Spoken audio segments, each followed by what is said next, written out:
చందు చిన్నారి పాఠశాల. హే పిల్లలు, ఇవాళ మనం శ్రీహాన్ మరియు హన్షిత్తో కలిసి 12 తెలుగు నెలల ఓ చిన్న ప్రయాణం చేస్తాం. అందరు సిద్ధమా? ఫస్ట్ తెలుగు మంత్ చైత్రము. ఇది చైత్రము, పూలు కొత్తగా పూయడం మొదలయ్యే అందమైన నెల. దీని ఇంగ్లీష్ మంత్ మార్చ్ ఏప్రిల్ అవుతుంది. 2 వైశాఖము.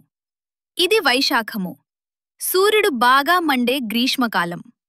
దీని ఇంగ్లీష్ మంత్ ఏప్రిల్ మే అవుతుంది. 3 జ్యేష్ఠము.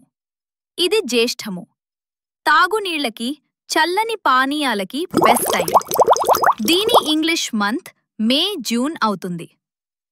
4 ఆషాఢము. ఇది ఆషాఢము, వానలు మొదలయ్యే సమయం. దీని ఇంగ్లీష్ మంత్ జూన్ జులై అవుతుంది.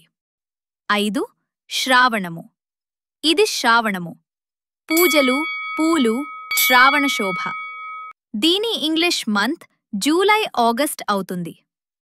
అలా శ్రీహాన్ మరియు హన్షిత్ కలిసి 12 నెలల ప్రయాణం పూర్తి చేశారు. దీని బట్టి మీ పుట్టినరోజు ఏ నెల చెప్పగలరా? ట్రై చేయండి పిల్లలు, లేదా అమ్మని అడగండి. బాయ్ పిల్లలు, మళ్ళీ వేరే వీడియోలో కలుద్దాం. Share, like and subscribe.